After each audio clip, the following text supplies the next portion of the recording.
నీవు లేచి 26:18 అపోస్తల కార్యం 26. నీవు నన్ను చూచి ఉన్న సంగతిని గూర్చియు నేను నీకు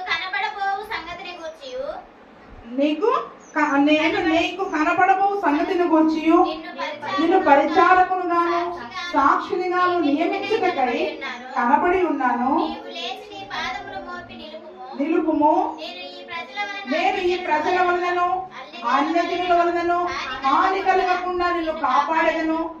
వారి చీకటిలో నుండి వెలుగులోనికి, సాతాను అధికారం నుండి దేవుని వైపునకు తిరిగి నా యందలి విశ్వాసము చేత పాప క్షమాపణను పరిశుద్ధపరచబడిన వారిలో స్వాస్థ్యమును పొందినట్లు వారి కన్నులు తెరచుటకై నేను నిన్ను వారి యొద్దకు పంపెదనని చెప్పాను. దేవునికి స్తోత్రం. ఇక్కడ పౌలును దేని కొరకు పంపిస్తున్నాడు చెప్పండి? ప్రజల కన్నులు తెరవడానికి పంపిస్తున్నాడు. ఇప్పుడు మన కన్నులు, మన దేహానికి దీపం అనే కన్నులను మనం వెలిగించుకొని మనం ఏం చేయాలి? అప్పటిదాకా పౌలు కన్నులు ఏమైనాయి చెప్పండి? దేవుడిని చూడగానే మరి అతని యొక్క కన్నులు పొరల చేత కప్పబడి 3 దినములు కంటి చూపు లేకుండా ఉన్నాయి. మరి ఆ 3వ దినమున అననీయ వచ్చి ప్రార్థన చేయగానే కంటి నుండి పొరల వంటి రాలిపోయినాయంట. ఏం రాలిపోయినాయి ఏంటండి? కంటి నుండి పొరల వంటి రాలిపోయి కంటి చూపును తను పొందుకున్నట్టుగా చూస్తాం. ఇప్పుడు మరి కంటి చూపును పొందుకున్న మనము ఏం చేయాలి? ఇప్పుడు నేను కంటి చూపు వచ్చేసింది, వాట్ నెక్స్ట్? సౌలు అడిగాడంట, ఏంటి ఇప్పుడు నేను ఏం చేయాలంటే అప్పుడు యేసు ప్రభు అంటున్నాడు, నేను నీకు కనబడ్డ సంగతి, నేను నీకు కనబడిన సంగతి, నీవు నన్ను చూసిన సంగతి. ఇప్పుడు మనం దేవుని సన్నిధిలో వాక్యాలు వింటున్నాం, అద్భుతాలు చూస్తున్నాం, చూసిన సంగతి దేవుణ్ణి చూస్తున్నాం, దర్శనాలు చూస్తున్నాం. ఆ చూసిన సంగతి, దేవుడు మనకు కనబడిన సంగతిని, వాటన్నిటిని గురించి మరి మనం సాక్ష్యం ఇవ్వడానికి ఎలా ఉండాలంట? చీకటిలో నుండి వారిని వెలుగులోనికి, సాతాను అధికారంలో నుండి దేవుని వైపునకు తిరిగి. ఆగండి. చీకటిలో ఉన్న వారిని మనం వెలుగులోకి తేవాలి. ఇప్పుడు మన కన్నులు వెలిగించబడితే మనం ఏం చేయాలని చెప్పండి? ఇప్పుడు మనం వెలుగులోకి వచ్చాం కదా, మన కన్నులు వెలిగించబడ్డాక ఇప్పుడు మనం చేయాల్సిన పని ఏంటి? చీకటిలో ఉన్న వారిని, మన కన్నులు తెరవబడితే ఎవరు చీకటిలో ఉన్నారో ఎవరు వెలుగులో ఉన్నారో మనకు అర్థమైంది. మనమే చీకటిలో ఉన్నాం అనుకో, మన దేహానికి దీపమైన కన్నే వెలిగించబడలేదు అనుకోండి, మనము వెలగము, మన పక్కన వాళ్ళని వెలిగించాం. మనము వెలగము, మన పక్కన వాళ్ళని వెలిగించాం. వెలిగించబడిన కన్నులు గలవాడు చూస్తాడు ఎవరు చీకటిలో ఉన్నారు, ఎవరు పాపానికి దగ్గరగా ఉన్నారు, ఎవరు నరకానికి దగ్గరగా ఉన్నారు, ఎవరు వెలుగులో ఉన్నారు అనేది వాడు చూడగలుగుతారు. కాబట్టి మరి మనం ఏం చేయాలి? చీకటిలో ఉన్న వారిని వెలుగులోనికి తీసుకొని రావాలి కదండి. నిజంగా మనకి కళ్ళుని చూస్తూ ఉంటే రోడ్డు పైన ఎవరైనా పడిపోతే అలా చూసుకుంటూ వెళ్ళిపోతామా? అయ్యో ఏమైందని ఆగుతాం. కన్నున్నోడు చూస్తాడు. ఏంటంట? కన్నులున్నోడు చూస్తాడు. ఈ రోజు మరి ఎంతమంది చీకటిలో ఉంటున్నారు? మన ఇంట్లో ఎంతమంది ఉన్నారు, మన వీధిలో ఎంతమంది ఉన్నారు, మన ఊర్లో ఎంతమంది చీకటిలో ఉన్నారు? ఈ రోజు మరి వెలిగించబడిన కన్నులు, ఆ దీపం అనే కన్నులు మనకు ఉంటే మనం ఏం చేయాలి? ఇప్పుడు వారిని వెలుగులోకి నడిపే పని, వారిని వెలుగులోకి తీసుకురావాలి. అంతేకాకుండా సాతాను అధికారంలో నుండి దేవుని వైపు తిప్పాలి. ఏ అధికారం అంట? ఎంతసేపు ఏ అధికారం కింద ఉంటారు? భయం భయం భయం. ఏంటది? సైతాను భయముతో మన పైన అధికారం చెలాయిస్తా ఉంటాయి. అవి చెప్పిన మాటలు విని, అవి జరిగిన సంగతులను చూసి మనం భయపడతా ఉంటాం. ఏ అధికారంలో ఉన్నట్టు? సాతాను అధికారం కింద ఉన్నాం మనం భయపడినంత కాలం. ఇప్పుడు ఎటువైపు జరగాలి? మనం దేవుని వైపు వాళ్ళని తిప్పాలి. ఎవరి వైపు తిప్పాలా? దేవుని వైపు తిప్పాలా. మన ఆ తిప్పే పనే మందండి. నేను అందుకే ఏమి కన్నులని ఎలా ఉంచుకోవాలని చెప్పట్లేదు, కానీ ఏం చేయాలి, అవి వెలిగించబడాలి. వెలిగించిన తర్వాత ఏం చేయాలనే సంగతులని నేను చెప్తా ఉన్నా. అందుకని ఎవరెవరైతే భయపడుతూ సాతాను యొక్క చీకటి శక్తుల అంధకారం క్రియలలో వాళ్ళు పాలిభాగస్తులై ఉన్నారో వారిని మనము దేవుని తట్టు తిప్పాలండి. దేవుడు తట్టు. ఈరోజు మన కన్నులు దేవుడు ఎందుకు వెలిగించాడు అంటే చీకటిలో ఉన్న వారిని వెలుగులోనికి తీసుకుని రావాలి, సాతాను అధికారంలో నుండి వారిని దేవుని వైపుకు తిప్పాలి. అంతేకాకుండా నా యందలి విశ్వాసము చేత పాప క్షమాపణను పరిశుద్ధపరచబడిన వారిలో స్వాస్థ్యమును దేవుడు పరలోక రాజ్యములో ఆ స్వాస్థ్యములోనికి అందరినీ నడిపించాలి. ఎందుకంటే పరలోక రాజ్యము దేవుడు అందరి కొరకు సిద్ధపరిచాడు. భద్రపరిచి ఉంచాడు. నాకు దొరికింది నేను వెళ్ళిపోతా అని పక్కన వాళ్ళని పట్టించుకొని వారిగా మనం ఉండకూడదండి. కాబట్టి తప్పకుండా ఆ యొక్క స్వాస్థ్యములోనికి అనేకులను మనము నడిపించబడినట్లు వారి కన్నులు తెరచుటకై నేను నిన్ను వారి యొద్దకు కదండి. ఎవరి కన్నులు తెరవాలా అంటే సాతాను అధికారం కింద ఉన్న వాళ్ళు, చీకటిలో ఉన్న వాళ్ళు, పాప క్షమాపణ పొందుకొని వారందరూ కూడా మూయబడిన కన్నులు గలవాలి. ఇప్పుడు మన పని ఏంటి? వెళ్ళి వారి కన్నులను దేనితో తెరవాలా? వాక్యం అనే తాళం చెవితోటి వారి కన్నులను మరి మనము తెరవాలా. అది దేవుడు మనకి ఇచ్చిన బాధ్యత. నాకెందుకు లేని చూసి చూడనట్లు పోతే ఏం జరుగుతుందండి చెప్పండి? చదువుకున్నారా లేవికాండంలో? తన ముందు ఒక సంగతిని జరిగి చూసి చూడనట్లు వెళ్ళిపోతే ఏం జరుగుద్ది? ఆ కీడు మనల్ని తరుముద్ది. ఏం తరుముద్ది? ఆ కీడు మనల్ని తరుముద్ది. ఏ క్రైస్తవుడు చూసి చూడనట్లు పోకూడదు. మన ఎదుట ఒక వ్యక్తి నశించిపోతూ ఉంటే చూసి చూడనట్లుగా పోవడానికి యేసు ప్రభుల వారు దారిన వెళ్తా ఉంటుంటే ఎంతమంది యేసు ప్రభువుని బట్టి కేకలేదండి? దావీదు కుమారుడా నా తట్టు తిరుగు, నా తట్టు తిరుగు. శిష్యులందరూ గద్దిస్తున్నారు. శిష్యులందరేమో గద్దిస్తున్నారు. యేసయ్య నా దారి నన్ను పోనీయకుండా వీళ్ళు నన్ను ఆపుతున్నారని విసుకున్నాడా? ఓపికగా ప్రతి ఒక్కరి తట్టు తిరిగి ప్రతి ఒక్కరిని ముట్టి స్వస్థపరిచి వెళ్ళాడండి. మన బాధ్యత విసుక్కోవద్దు, నాకు సమయం అయిపోయింది అనొద్దు. దేవుడు మనకిచ్చిన అధికారమును బట్టి మరి మన కన్నులను వెలిగించిన దానిని బట్టి అందరికీ వెలిగించే వారిగా మనం ఉండాలి. అందరినీ కన్నులను వెలిగించే వారిగా ఉండాలి. ఎవరెవరు మన కన్నులు తెరవబడితే అసలు ఎవరెవరి మూసుకుపోయాయో మనకు కనపడుతుంది.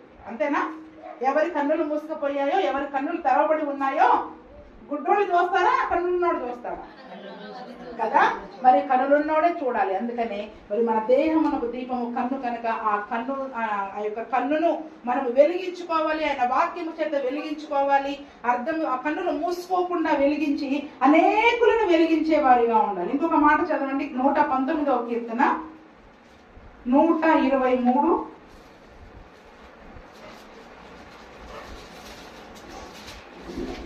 నీ రక్షణ కొరకు నీతిగల నీ మాట కొరకు నీతిగల నీ మాట కొరకు కనిపెట్టుచు నా కన్నులు క్షీణించుచున్నది. నా కన్నులు క్షీణించుచున్నది. నిజముగా దేవుని చూడాలనుకున్న కన్నులండి, వెలిగించబడిన కన్నులు దేని కొరకు ఎదురు చూస్తాయంటండి? రక్షణ కొరకు. దేని కొరకు? చదువు మళ్ళీ ఒకసారి. నీ రక్షణ కొరకు నీతిగల నీ మాట కొరకు కనిపెట్టుచు నా కన్నులు క్షీణించుచున్నది. చూడండి, దేని కొరకు ఎదురు చూసే కన్నులంట? రక్షణ కొరకు, దేవుడిచ్చే రక్షణ కొరకు, నీతిగల దేవుని మాట కొరకండి. ఎందుకంటే మన కుటుంబాలలో నీతి నివసించాలి. ఏముండాలా? నీతి ఉండాలి, పవిత్రత ఉండాలి, యథార్థత ఉండాలి. ఆయన మాటలే మన కుటుంబాలలో రక్షణను, నీతిని కలుగజేస్తాయి.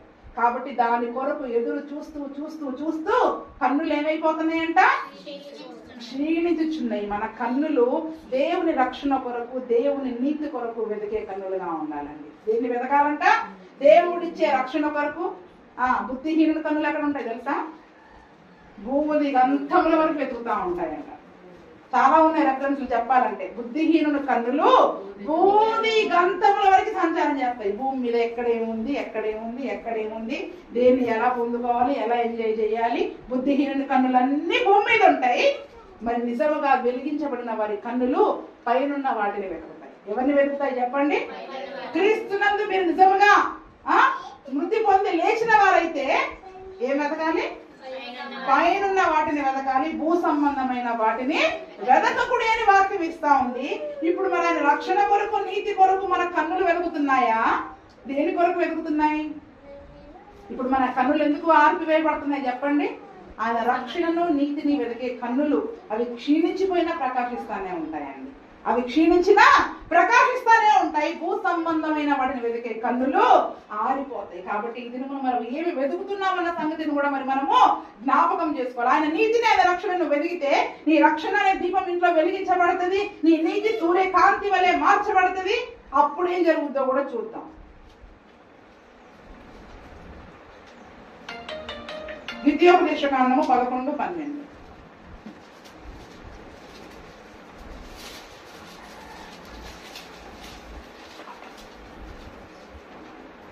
అది ఆకాశ వర్షజలము త్రాగును. అది నీ దేవుడైన యెహోవా లక్ష్యపెట్టు దేశము. నీ దేవుడైన యెహోవా కన్నులు సంవత్సరాలు మొదలుకొని సంవత్సరాంతము వరకు ఎల్లప్పుడూ దాని మీద ఉండును. ఎక్కడుంటాయంట? దేవుడు లక్ష్య పెట్టే ఇల్లు ఏంటి చెప్పండి? అది దేశం గురించి మాట్లాడుతున్నాడు. ఇప్పుడు మనం గుడారం గురించి మాట్లాడుకుంటున్నాం కదా. దేవుడు లక్ష్య పెట్టే గృహము ఏంటి చెప్పండి?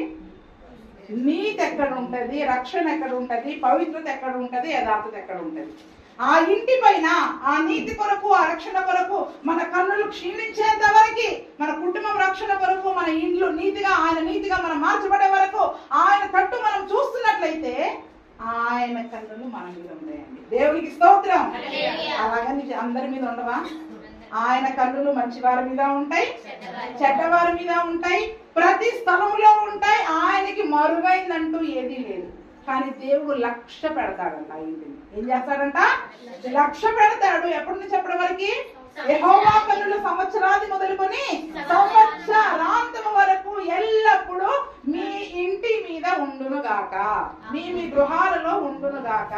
ఎవరి ఇంటిలో అయితే మరి యథార్థత, నీతి, ఆ రక్షణ కొరకు, ఆ పవిత్రత కొరకు ఆయన తట్టు చూసే కన్నులను కలిగిన వారము ఉంటామో, మరి మనము మన కన్నులను వెలిగించుకుని దాని తట్టు చూస్తామో, దేవుని కన్నులు మన మీద ఉంటాయి. ఎందుకంటే పేతురు పత్రికలో కూడా రాయబడింది ఏంటది? ప్రభువు కన్నులు నీతిమంతుల ప్రార్థనల మీదను, ఆయన చెవులు వారి ప్రార్థనల వైపును ఉన్నాయి. ఎక్కడుంటాయి? నీతిమంతుల ప్రార్థన మీద దేవుని కన్నులు ఉంటాయండి. అందరినీ వింటాయి. చెడ్డవాళ్ళు ప్రార్థన చేసినా వింటాయి, మంచోళ్ళు ప్రార్థన చేసినా వింటాయి. కానీ నీతిమంతుల ప్రార్థన మనపూర్వకమైనదై బహు బలము గలదై ఉంటుంది. అది నెరవేర్చబడుతుంది. అది నెరవేర్చబడుతుంది. ఈరోజు మన ప్రార్థనలు ఆలకించబడాలి అంటే మనం ఆయన నీతిగా మార్చబడాలి. ఎలా మార్చబడాలి? ఆయన నీతిగా. ఎంత నీతిది? సూర్యకాంతి వంటి నీతిగా మరి మనం మార్చబడాలి. అది చూడండి, ఆ మధ్యాహ్నం వెలుగును అసలు మనం చూడగలుగుతామా? మన ఇల్లు కూడా అంత వెలుగుతో ఉంటే చూసే వాళ్ళందరికీ ఏముంటది చెప్పండి? ఎన్ని దీపాలు వెలుగుతున్నాయి అమ్మా, ఎన్ని లైట్లు పెట్టారు, ఎన్ని వాటర్ లైట్లు పెట్టారు, ఎక్కడ కొనుక్కొచ్చారు, ఇంత వెలుగుందేంటి మీ ఇంట్లో అడుగుతారా లేదా? అప్పుడు మనం వెలిగించాల్సిన అవసరం లేదు. ఏం జరుగుతుంది చెప్పండి? అప్పుడు మన నీతికి తగినట్టుగా దేవుడు ఏం చేస్తాడు? మన నివాస స్థలాన్ని వర్ధిల్ల చేస్తాడు. మన నీతిలో సూర్యకాంతి వంటి నీతి ఆయన చూడాలి. అందుకే చివరిది యెహోవా కన్నులు. మనది రక్షణ అనే దీపము, మన కన్నులు అనే దీపము. ఎందుకంటే ఆయన కన్నులు జ్వాలామయమైన దీపము వల్లే మండుచున్నట్టు ఉన్నాయంట. ఎలా ఉన్నాయంట? ఆయన కన్నులు జ్వాలామయమైన దీపం వల్లే ఉన్నాయంట. కావాలంటే రెఫరెన్స్ కూడా రాసుకోండి. దానికి దానియేలు 10వ అధ్యాయము 6వ వచనంలో ఉంటది. ఆయన కన్నులు జ్వాలామయమైన దీపం వల్లే ఉన్నాయి. కాబట్టి ఆయన కన్నులు అనే వెలుగు మరి మన కుటుంబాల పైన ఉండాలి అంటే ఏముండాలి? మన కుటుంబాలలో ఆయన నీతి, ఆయన పవిత్రత, ఆయన యథార్థత, ఆయన రక్షణ కొరకు, ఆయన నీతి కొరకు ఎదురు చూసి, ఎంత ఎదురు చూడడం? ఎన్నేళ్ళండి? 10 ఏళ్ళు అయింది, 15 ఏళ్ళు అయింది, 20 ఏళ్ళు అయింది. ఎప్పుడు వస్తుందండి రక్షణ? ఎప్పుడు వస్తుందండి ఆయన నీతి? క్షీణించిపోయే వరకు మన శరీరం ఫుల్లి కృషించి మనం పాతి పెట్టబడ్డా సరే అవి దేవుని దృష్టిలో ఉన్నాయి. దేవుడు తప్పకుండా ఏదో ఒక రోజు కార్యాలను జరిగిస్తాడు. కాబట్టి యెహోవా కన్నులు. మొదటిది రక్షణ అనే దీపము, మన కన్నులు అనే దీపము. మూడవది మరి మన దీపాలన్నీ మనం వెలిగించుకొని నీతి వల్లే మనం ఆయన మార్చబడితే ఆయన కన్నులు మన పైన ఉండి మనల్ని లక్ష్య పెడతాయి. అది కూడా జ్వాలమైన దీపం వల్లే ఉండాలి. అసలు ఎందుకు దీపాలు ఉండాలి చెప్పండి? దీపం లేకపోతే ఏమైంది? చీకటి మయముగా మరి మనం ఉంటాం. మనం చీకటిలో ఉన్న వారము కాదు. కాబట్టి మనం వెలుగులో ఉన్న వారం. మీకు అందరికి లైట్ హౌస్ తెలుసా? సముద్ర తీర ప్రాంతాలలో ఉంటది లైట్ హౌస్. ఎందుకు పెడతారు చెప్పండి?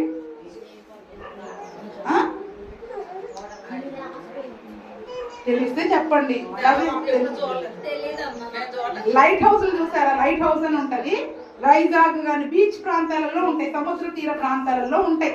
చాలా ఎత్తులో ఉంటాయి అవి. ఆ చివరి లైట్ వెలుగుతా ఉంటది. సాయంకాలం 6 గంటల నుంచి తెల్లవారి 6 గంటల వరకు లైట్ వెలిగిస్తారు. అక్కడ వెలిగిస్తారు. ఎందుకంటే ఈ ఓడనే ఉన్న ప్రాంతాలలో, సముద్ర తీర ప్రాంతాలలో ఆ చేపల వేటకు వెళ్ళిన వాళ్ళు కానీ, లేకపోతే వేరే ప్రాంతాల నుండి వచ్చే మరి ఆ ప్రయాణికులు, ఆ ఓడల మీద వచ్చే వాళ్ళు కానీ, వాళ్ళకి గమ్యం తీరం ఎక్కడుందో తెలియాలి. ఏం తెలియాలి చెప్పండి? తీరం ఎక్కడుందో. రాత్రిపూట అంతా చీకటి ఉంటదండి. రాత్రిపూట మరి వారికి ఆ చీకటిలో ఉన్న సమయంలో వాళ్ళకి తీరం తెలియాలి అంటే ఎక్కడో దూరాన వెలుగుతున్న ఎత్తైన స్థలంలో ఉన్న ఆ యొక్క వెలుగును చూసి ఆహా ఇక్కడ ఒక లైట్ హౌస్ ఉంది అంటే ఇక్కడ ఏముంది చెప్పండి, మనం ఆగవలసిన తీరము, మన గమ్యం అనేది ఇక్కడ ఉంది అని దానికి గుర్తు. లేకపోతే దారి తెలియకుండా సముద్రంలో వాళ్ళు ఎటువంటి అటు వెళ్ళే అవకాశం ఉంది. చూడండి ఆ లైట్ హౌస్ అనేది ఎందుకు ఉంది, ఒకవేళ లేకపోతే ఏమైంది? చిన్నప్పుడు సండే స్కూల్లో కథ చెప్పేవాళ్ళు, మరి మీకు ఎంతమందికి తెలుసో లేదో నాకు తెలియదు కానీ ఒక వ్యక్తి ఆ లైట్ హౌస్ లో పని చేస్తూ ఉండేవాడంట. అయితే ప్రతిరోజు కూడా ఒక చిన్న కుమారుణ్ణి, వీడంత ఉంటాడేమో, అప్పుడప్పుడు సెలవులలో వాడు కూడా ఏం చేసేవాడంట, నాన్న నేను నీతో వస్తా అని చెప్పి అతని తండ్రితో పాటు కూడా వెళ్ళేవాడంట. అప్పుడప్పుడు వెళుతూ వస్తూ ఉండేవాడు. సాయంకాలం అవగానే ఇతనేం వెళ్ళాలి, చాలా ఎత్తు ఉంటది, చిన్నగా ఎలా ఉంటది, ఒక దుర్గము లాగా ఉంటది, దాని లోపలే మెట్లు ఉంటాయి, ఒకరిద్దరు నడవడానికి మాత్రమే. ఆ మెట్ల గుండా ఎత్తైన స్థలంలోనికి వెళ్ళి అక్కడ సాయంకాలం లైట్ వెలిగించి అక్కడే పడుకొని గమనించుకొని లైట్ వెలుగుతుందా లేదని గమనించుకొని పొద్దున 6 అయితే లైట్ ఆర్పి వేసి మళ్ళీ ఇంటికి రావాలి. అది ఆ యొక్క అతని యొక్క డ్యూటీ. లైట్ మ్యాన్ అంటారు అతన్ని, లైట్ వెలిగించే అతన్ని. ఈ మధ్యలో ఎవరు పెట్టారు, అది సముద్రంలో కొంత దూరంలో ఉంది, చుట్టూ అలలు, ఎంతో హైయెస్ట్ ప్లేస్ లో ఉంది, అసలు చాలా ఎత్తైన స్థలంలో ఉంది. అక్కడ పని చేస్తానంట సంవత్సరానికి 30 కోట్లంట. కానీ ఎవరు పని చేయడానికి రాదు, ఎందుకంటే వాడు పోతే అక్కడే ఉండాలి, నెల వరకు అక్కడే ఉండాలి.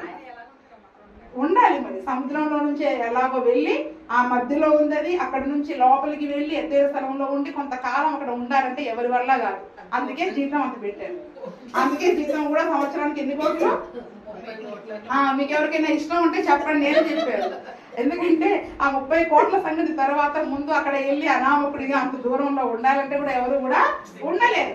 అయితే ఆ యొక్క నావికులు, ప్రయాణికులు చాలా మంది వస్తువులను తీసుకొని వచ్చి ఏ ప్రాంతాలకు వ్యాపారస్తులు అమ్ముతూ ఉంటారు కదా. మరి ఓడలలో చేపల వ్యాపారులు కూడా వెళ్ళి వారికి యొక్క చీకటి సమయంలో కొన్ని రోజులు వెన్నెలు ఉంటది, కొన్ని రోజులు వెన్నెలో ఉండదు.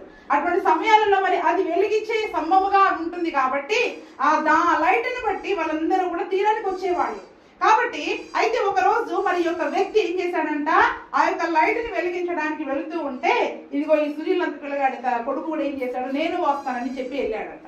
నేను వస్తానని చెప్పి వెళ్తే ఈ లోపల ఒక దొంగల ముఠ ఏం చేశారంట, ఆ రోజు కొన్ని ఖరీదైన ఓడలు వస్తూ ఉన్నాయి, ఎలాగైనా మనం దొంగతనం చెయ్యాలి అని ప్లాన్ చేసుకొని ఈ లైట్ ఉంటే ఓడలు ఇక్కడికి వస్తాయి, ఒకవేళ ఈ లైట్ లేకపోతే మనమే వెళ్ళి వారిపైన అటాక్ చేసేసి వారిని అంతా దోచుకొని మనం వెళ్ళిపోవచ్చు అని చెప్పి ఆ యొక్క అక్కడికి దగ్గరికి వచ్చిన సమయంలో ఆ లైట్ మ్యాన్ ని వీళ్ళు ఏం చేశారంట, కిడ్నాప్ చేసి తీసుకెళ్లి ఒక రాత్రంతా ఎక్కడన్నా బంధించి ఉంచుతాం. ఎందుకంటే ఇతను వెళ్ళి లైట్ వేయకూడదు, లైట్ వేస్తే మన యొక్క దొంగతనం ప్లాన్ అంతా కూడా ఫెయిల్ అయిపోతుంది అని చెప్పేసి ఆ యొక్క వ్యక్తిని తీసుకువెళ్ళి కిడ్నాప్ చేసి ఒక చోట పెట్టేశారంట. అయితే చివరికి ఇద్దరు కలిసి నడుచుకుంటా వెళ్ళారు. తండ్రి ఇప్పుడే వస్తానని పక్కకి వెళ్ళాడు, ఇప్పటిదాకా రాలేదు. ఈ పిల్లోడు ఏం చేస్తున్నాడు, అడు తిరిగి ఇటు తిరిగి నాన్న నాన్న నాన్న నాన్న అని పిలుస్తా ఉన్నాడు. వాడికి తండ్రి కనపడట్లేదు. చివరికి చూస్తే సమయము 6 కావస్తుంది.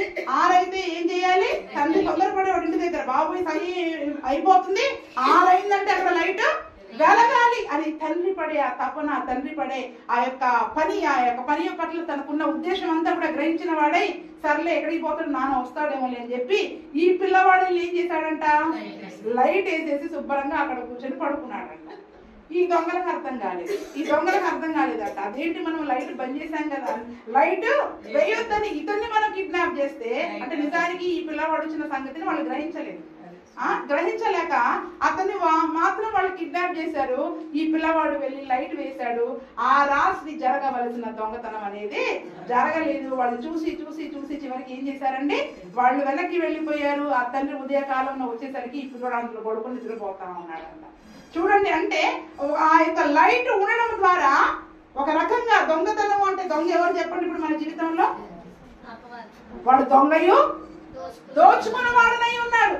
ఆ వెలుగు అనేది మనకి మార్గదర్శనం చూపకపోతే ఈ దొంగ దోచుకునే వాడికి అవకాశం దొరుకుతుందండి కదండి. ఈ రోజు మన కుటుంబంలోని దీవెనలను, సమృద్ధిని, మరి మన యొక్క ఆస్తిని, పాస్తిని, మన కుటుంబాలని దొంగిలించేవాడు ఎవడు? ఎందుకని?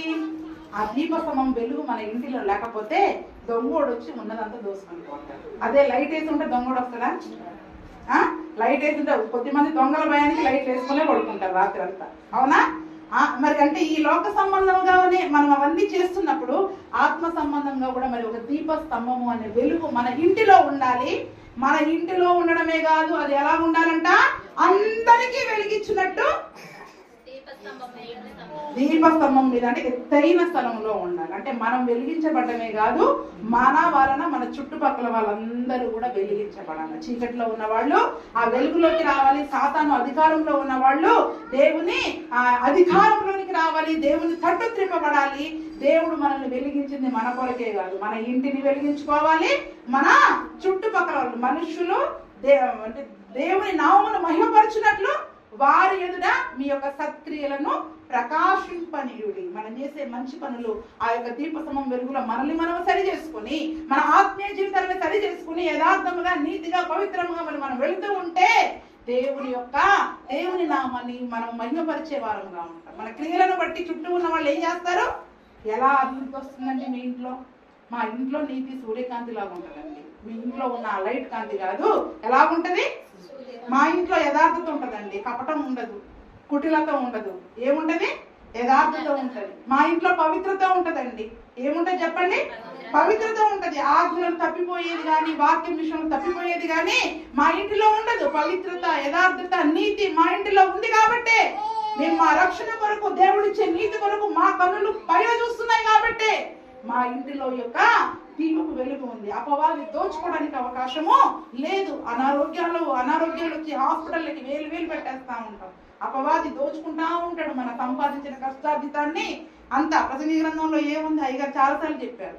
ఒకడు తన కష్టార్జితముని అన్నపానములతో చక్కగా కుటుంబంతో కలిసి సంతోషించడమే దేవుడిచ్చిన భాగ్యం.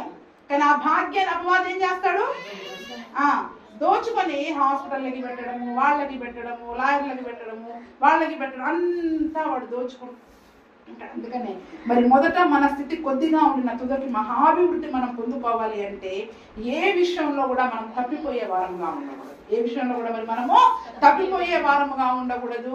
దేవుని నీతి మన ఇంటిలో ఉండాలి, ఆయన రక్షణ మన ఇంటిలో ఉండాలి, ఆయన పవిత్రత, యథార్థత మన గృహాలలో ఉన్నప్పుడు దేవుని నీతిగా మనం ఎప్పుడైతే మార్చబడతామో నీతికి తగినట్లుగా నివాస స్థలాన్ని వర్ధిల్ల చేస్తా ఉన్నారు. కాబట్టి ఈరోజు మన గృహాలు అభివృద్ధి పొందాలి, వర్ధిల్ల చేయబడాలి అంటే మనందరము దేవుని నీతిగా మార్చబడాలి. ఆయన కొరకైన పరిశుద్ధతను కలిగి ఉండాలి, యథార్థతను కలిగి ఉండాలి. 7 దీపస్తంభాలు ఎన్ని చెప్పాను?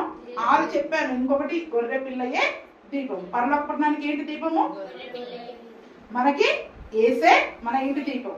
నా ఇంటి దీపం నీవే అని తెలిసి